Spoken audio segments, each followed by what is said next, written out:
මම මේ ළඟදි ගියා ගෙවල් ගාව තියෙන කඩේට. කඩේට යනකොට කඩේ අය එළියේ මොකක් හරි වැඩක් කර කර හිටියේ. මම හිමීට පිටිපස්සෙන් ගිහිල්ලා කඩේ අයියෝ බය කරා. ඊට පස්සේ කඩේ අයියෝ බය වෙච්ච පාරට පපුවේ අමාරුවක් හැදුනානේ. කඩේ අයියා පපුවත් අල්ලගෙන එහෙම්මම බිම ඇදගෙන වැටුණා. දැන් කඩේ අයියා එක දිගට කෑ ගහනවා නේ මගේ පපුව රිදෙනවා කී කී දැන් කෑ ගහනවා. ඔන්න දැන් කඩේ හිටපු කට්ටියත් ඔක්කොම වට වුණා. කඩේ කට්ටියයි අහල පහල හිටපු මිනිස්සුයි ඔක්කොම වට වෙලා දැන් හැමෝම මට දොස් කියනවා. සමහරක් කට්ටිය මට ගහන්නත් එනවා. ඇයි මම නිසානේ මේ දේ වුනේ?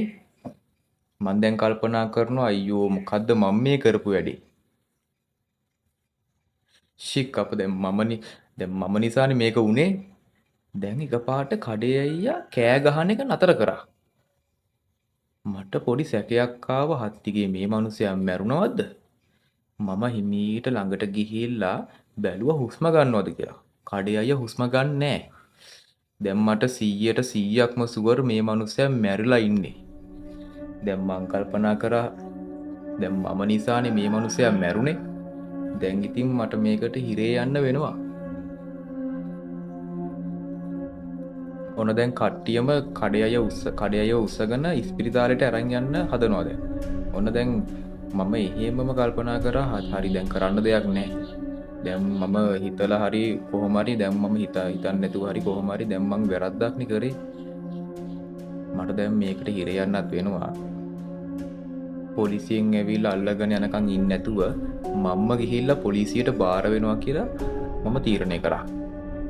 ඔන්න ඊට පස්සේ දැන් මේ කඩේ අයෝ ඉස්පිරිතාලට ඔන්න දැන් කට්ටිය අරගෙන යද්දි මං එහෙමම කඩේ උඩු පැත්තේ පාරක් තියෙනවා. ඒ පාරෙන් ටවුන් එකට ළඟයි. ලොකු රබර් කෑල්ලක් කරා තමයි යන්න තියෙන්නේ. හැබැයි මේ ඒ පාරෙන් ඉක්මනට ටවුන් එකට යන්න පුළුවන්. පොලිසිය තියෙන්නේ ටවුන් එකේ ඒ පැත්තට වෙන්නේ. ඉතින් රබර් කෑල්ල මැද්දෙන් ගියා කියන්නේ කෙලින්ම පොලිසිය ගාවටම යන්න පුළුවන්.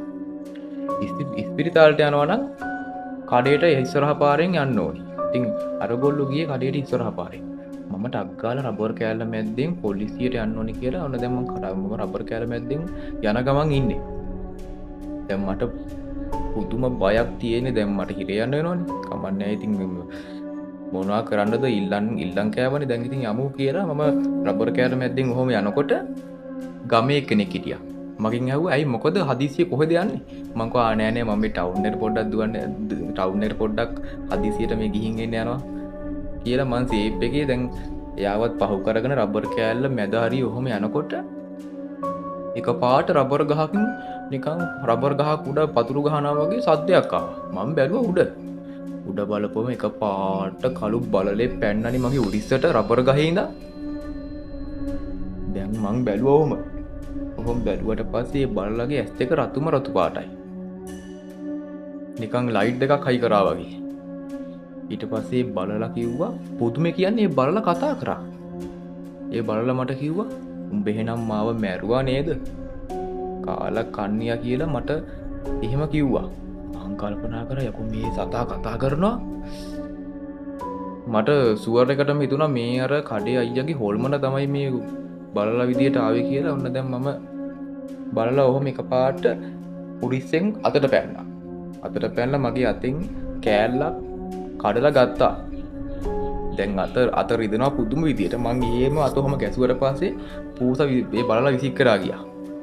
ඊට පස්සේ මං රබර් වත්ති නම් දැන් ටවුන් එක පැත්තට දුවන ගමන් ඉන්නේ. එතකොට වෙලාව ඇති රෑ 7ට විතර. රබර් වත්ත ඇතුලේ ගොඩාක් කළුවරයි. මං දැන් මතක විදියට හිමීට පාර හොයා ඔන්න දැන් යනකොට මේ හම්බුණා දැන් රබර් කෑල්ල ඉවරයි. ඔන්න දැන් ප්‍රධාන පාරට කිට්ටුයි. ප්‍රධාන පාර දිගේ ඕම යනකොට දැන් මං කල්පනා කර යන්නේ මේ අනේ දැන් මට හිරේ යන්න වෙනවනේ ෂික්. මොකද්ද අප්ප මම මේ කරගත්තේ වැඩේ? අයියෝ දැන් මේක පොලිසියට කියලා පොලිසියට බාර වුණා වගේ නෙවෙයි. හිරේ ගිහිල්ලා ඉන්න ගියාම කී දැන් මං කල්පනා කර ඉන්නකොට එකපාරටම මම ඇහැරුණා. ඇහැරුණාට පස්සේ මං කල්පනා කරා මේ දාන්තන් ඇති මම මේ හීනයන්නේ දැකලා තියෙන්නේ. වෙලාවට හීනයක් උනේ. නැත්තම් ඉතින් හිරේ යන්න වෙනවනේ. මං නම් ප්‍රාර්ථනා කරන්නේ මේ වගේ හීන ආයෙ නම් කවදාවත් දකින්න එපා කියලා. මේ මම පුදුම විදිහට බය වුණා. හීනයක් වුණත් මාරු විදිහට මම බය වෙලා හිටියේ. ඉතින් ඔයාලත් මේ වගේ දැකපු හීන තියෙනවා නම් කමෙන්ට් එකක් විදිහට දාගෙන යන්න. අපි බලමු කවුද භයානකම හීන දැකලා තියෙන්නේ කියලා අපි බලමු.